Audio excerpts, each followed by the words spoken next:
ಶ್ವೇತಾ, ಹೌದು. ಅಂದ್ರೆ ನಿನ್ನೆ ಗೃಹ ಸಚಿವರು ಮತ್ತು ಉಸ್ತುವಾರಿ ಸಚಿವರು ಬಂದಾಗ ಅಲ್ಲಿ ಒಂದು ಸಭೆಯನ್ನ ಅವರು ಮಂಗಳೂರಿನ ಸರ್ಕ್ಯೂಟ್ ಹೌಸ್ ನಲ್ಲಿ ನಡೆಸಿದ್ರು. ಸಹಜವಾಗಿ ಆ ಸಭೆಯ ಬಗ್ಗೆ ಬಿಜೆಪಿಗೂ ಕೂಡ ಆಕ್ಷೇಪಗಳಿವೆ. ಯಾಕಂದ್ರೆ ನಮ್ಮನ್ನ ಕರೀಲಿಲ್ಲ ಅನ್ನುವಂಥದ್ದು. ಆದ್ರೆ ಕಾಂಗ್ರೆಸ್ ಹೇಳುವಂತದ್ದು ನಾವು ಕೂಡ ಯಾರನ್ನ ಕರೀಲಿಲ್ಲ, ಅವರಾಗಿ ಬಂದಿದ್ರು, ಅವ್ರ ಜೊತೆಗೆ ನಾವು ಮಾತುಕತೆಗಳನ್ನ ನಡೆಸಿದ್ವಿ ಅನ್ನುವಂಥದ್ದು. ಸಹಜವಾಗಿ ಆ ಸಭೆಯಲ್ಲಿ ಬಹಳ ದೊಡ್ಡ ಮಟ್ಟದ ಆಕ್ರೋಶ ವ್ಯಕ್ತವಾಗಿದೆ. ಗೃಹ ಸಚಿವರ ಎದುರಲ್ಲೇ ಒಂದಷ್ಟು ಜನ ಟೇಬಲ್ ಕುಟ್ಟಿ ಅವರ ವಿರುದ್ಧ ಆಕ್ರೋಶವನ್ನು ಹೊರಹಾಕಿದ್ರು. ಎಲ್ಲ ವಿಚಾರಗಳನ್ನ, ಅಂದ್ರೆ ಕಳೆದ ಉಡುಪಿನಲ್ಲಿ ನಡೆದಂತ ಗುಂಪು ಹತ್ಯೆ, ಅಶ್ರಫ್ ಗುಂಪು ಹತ್ಯೆ ನಡೀತು, ಆ ಪ್ರಕರಣದಿಂದ ಹಿಡಿದು ಈ ಸುಹಾಸ್ ಹತ್ಯೆಯ ಬಳಿಕ ನಡೆದಂತಹ 3-4 ಚೂರಿ ಇರಿತ ಪ್ರಕರಣಗಳಲ್ಲಿ ಮುಸ್ಲಿಮರನ್ನ ಟಾರ್ಗೆಟ್ ಮಾಡಿಕೊಂಡು ಚೂರಿ ಇರಿತಾ ಇದ್ದಾರೆ. ಇಂತಹವುಗಳು ಮುಂದುವರೆದ್ರೆ, ಇಂತಹವುಗಳ ವಿರುದ್ಧ ಕ್ರಮಗಳನ್ನ ಕೈಗೊಳ್ಳದೇ ಇದ್ರೆ ನಾವೆಲ್ಲ ಮುಸ್ಲಿಂ ಮುಖಂಡರು ಸೇರಿಕೊಂಡು ದೊಡ್ಡ ಮಟ್ಟದಲ್ಲಿ ಕಳೆದ ಬಾರಿ ಮಂಗಳೂರಿನ ಕಣ್ಣೂರಿನ ಶಾ ಮೈದಾನದಲ್ಲಿ ವಕ್ಫ್ ಮಾದರಿಯ ಹೋರಾಟ ಏನ್ ನಡೀತು, ಅದೇ ಮಾದರಿಯಲ್ಲಿ ಜನ ಸೇರಿಸಿ ಕಾಂಗ್ರೆಸ್ನ ವಿರುದ್ಧವೇ ಪ್ರತಿಭಟನೆ ನಡೆಸ್ತೀವಿ ಅನ್ನುವಂತಹ ಒಂದು ಎಚ್ಚರಿಕೆಯನ್ನು ಕೊಟ್ಟಿದ್ದಾರೆ. ಇದು ಕೇವಲ ಎಚ್ಚರಿಕೆ ಅಷ್ಟೇ ಅಲ್ಲ, ಅದರ ಜೊತೆಗೆ ಅವರು ಇನ್ನೂ ಕೂಡ ಸುಹಾಸ್ನ ಮನೆಗೆ ಯಾರಾದ್ರೂ ಸಚಿವರು, ಶಾಸಕರು, ಕಾಂಗ್ರೆಸ್ಗೆ ಸೇರಿದಂತವ್ರು ಯಾರಾದ್ರೂ ಅವರ ಮನೆಗೆ ಭೇಟಿ ಕೊಡುವಂತದ್ದನ್ನ ಮಾಡಿದ್ರೆ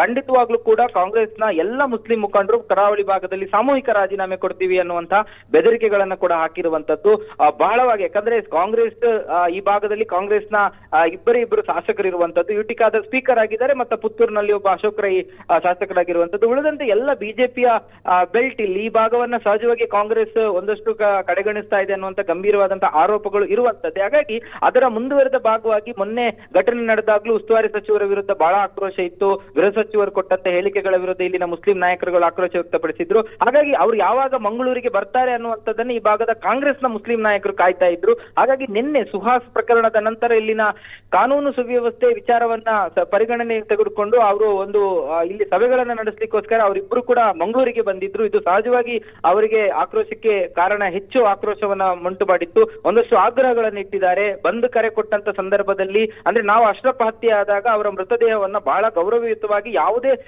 ಶಾಂತಿ ಕದಡದಂತೆ ತಾಳ್ಮೆಯಿಂದ ರಾತ್ರಿ ಅದನ್ನ ಕೇರಳಕ್ಕೆ ಕಳಿಸಿಕೊಡುವಂತದನ್ನ ಮಾಡಿದೀವಿ. ಆದ್ರೆ ಸುಹಾಸ್ ಶೆಟ್ಟಿ ಹತ್ಯೆ ಆದಾಗ ಅವರ ಮೃತದೇಹ ಹೋಗುವಂತ ಸಂದರ್ಭದಲ್ಲಿ ಅನೇಕ ಕಡೆಗಳಲ್ಲಿ ಬಂದ್ಗೆ ಕರೆ ಕೊಟ್ಟಿದ್ದಾರೆ. ಚೂರಿ ಇರಿತಗಳಾಗಿದೆ, ನಮಗೆ ಹಲ್ಲೆ ಆಗುವಂತ ಪ್ರಯತ್ನಗಳಾಗಿದೆ, ನಮ್ಮ ಸಮುದಾಯದ ಅನೇಕರಿಗೆ ಹಲ್ಲೆಗಳಾಗುವಂತ ಪ್ರಯತ್ನಗಳಾಗಿದೆ. ಆದ್ರೆ ಇಷ್ಟರವರೆಗೆ ಆ ಬಂದ್ಗೆ ಕರೆ ಕೊಟ್ಟವರನ್ನ ಯಾಕೆ ಬಂಧನ ಮಾಡಲಿಲ್ಲ, ಅದು ಬಂಧನ ಆಗಲೇಬೇಕು ಅನ್ನುವಂತಹ ಬಹಳ ಕಠಿಣವಾದಂತಹ ಒತ್ತಾಯವನ್ನ ಗೃಹ ಸಚಿವರ ಬಳಿ ಮಾಡಿರುವಂತದ್ದು.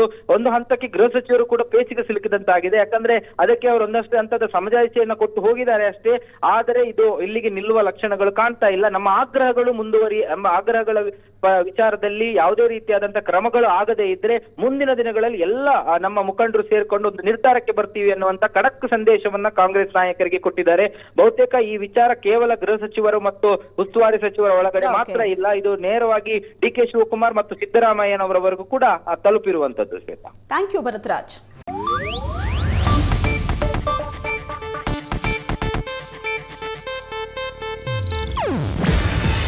ಇದು ಏಷ್ಯಾನೆಟ್ ನ್ಯೂಸ್ ನೆಟ್ವರ್ಕ್ ಪ್ರಸ್ತುತಿ.